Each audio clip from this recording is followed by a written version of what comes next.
Hi everyone, I'm Michelangelo. Welcome to episode 2 of my conversations with BlueGod. I just rewatched episode 1 and how terrified I was actually shocks me. Um, when I made that video, I knew that I was really facing some demons and I had avoided um, being filmed my whole life, let alone sharing on YouTube to the world. Um, and I thought that by making the first video, I had, cracked open and blocked and unblocked that fear, and that I'd be able to record at least a video every week. But evidently not, because it's been 3 months already, and I have not recorded another second video. A lot has happened in 3 months. I have continued to write every day, so I have a ton of material. I have about 110,000 words now, which means I have enough material for about 110 videos. And I am different. That's the power of these writings that I want to share, that I'm so happy to share with you, with the world. And it's been a week that I was called to come to Costa Rica, and so I really want to take advantage of the beauty and the power and the sacredness of being here to for me to continue to face my fears and to create content. And so here I am, and I'm gonna go straight into episode 2, which means I'm gonna continue reading direct, unedited, word for word conversations with BlueGod that I'm writing. So, oh my BlueGod, I just felt something inside of me open up. I felt a spark, and I felt something inside of me just switched. It feels like something cracked open. I have always felt like I was cursed when I was very young. I remember so clearly, I used to love journaling every day, and all of a sudden I stopped writing, and it turned into a sort of writing trauma. I was so scared to write, and I have never dared to journal since. I can't believe I'm finally writing again. I intuitively knew the power of writing as a child, and so I started doing it. Then one day, I got traumatized. I always felt intuitively that it was either my mom who caused the trauma when she stole my journals, grounded me, and then kept them, or it was my grandma in Sicily who loved to practice Sicilian magaria, Sicilian witchcraft. I knew that it felt like I was cursed because ever since, no matter how much I felt that it was very important for me to write, I was always blocked. Who was it that blocked me? I'm going to even attempt to change and put more animation in my voice when it's God who is responding and replying as opposed to me asking the question. It doesn't matter. Do not focus on the spell. They have both been vehicles for casting of spells upon you, your mom unconsciously and your grandma consciously. Both only and always wanted to protect you. This is so much more common in families than most people recognize. Your intuition is correct. Focus on the here and now. Now and here, with these words, we are focusing on how to dispel. Yes, the English word for spell really means that that to write is to cast your own spell. That is the power of writing. And so here and now, we are not spelling words, we are dispelling words. You know the expression, the pen is mightier than the sword? Well, it works both ways. Now you have reclaimed this really magical healing tool. By the way, it has been exactly 33 years since you stopped writing. Intergenerational spells are some of the strongest and most persistent, but thankfully for you, they are much, much easier to break after 33 years. It's no coincidence that this is happening today.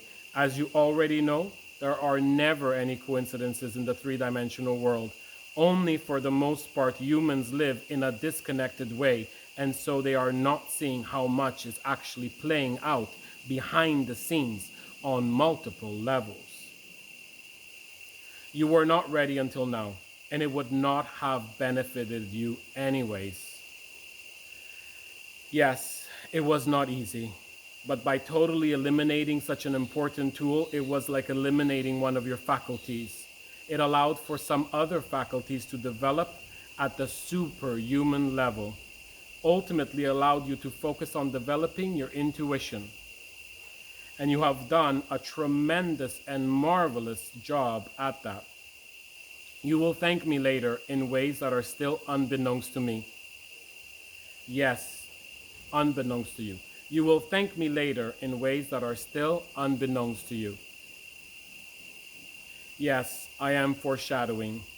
It's a common writing technique that is alive and keeps the writing process exciting. Foreshadowing serves not only the reader, but also greatly benefits the writer.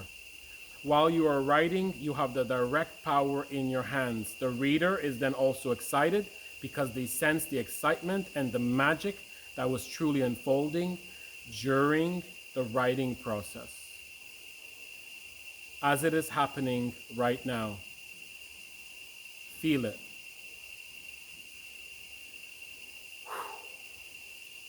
Thank you for helping me. I really am feeling so excited about this writing process. I feel like it is a godsend, figuratively and literally. I'm so very grateful. Can you also help me experience this level of magical excitement and flow about exercising and about eating in an even more healthy way? Can you help me stay magically excited about whatever will help me feel better about connecting with my body? Yes, I am glad that you finally asked. Now, take a look at your way of questioning. Based on how you ask the question, I can only open up with a yes or no answer. It limits my infinite power. I know you get it, so ask differently, because there is nothing that I cannot help you with.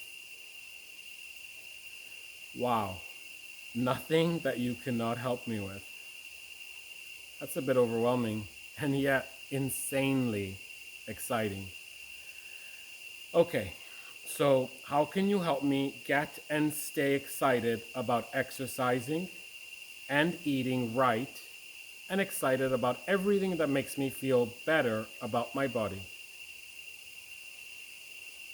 For now, all I can say is that you just need to worry about mastering how to ask things in the right way, and I will take care of the rest. So yes, your question is better, but you still can ask a lot more directly. For instance, what can I do to help me get more excited about exercising? Or what do I need that will help me get more excited about exercising? And yes, when you're dealing with such important big life categories like eating and exercising, it's best to ask separate questions, one at a time. The answer is not the same for both. That is how I can more directly and more clearly transmit to you. By the way, before we continue, I want to ask you, is it aligned for me to refer to you as BlueGod? I have been struggling back and forth with this, mostly in relation to my Blue Global Meditation, and to help clarify for people that I am not referring to a dogmatic God, but rather that which really cannot be described in words, God as universal consciousness, unconditional love. Yes, your intuition is sharp. Had you asked me this question directly when you were deciding how to refer to me in relation to your Blue Movement mission, you would have spared yourself of so much doubt and back and forth. Yes, writing the word force instead of forth was not a typo. You have to always keep in mind that the dark force is always as strong as I am. It is what makes us doubt and waste so much time going back and forth with things. Wow. Okay. So I'll ask even more directly. How can I experience conscious excitement and seamless flow about exercising? The answer in the next video.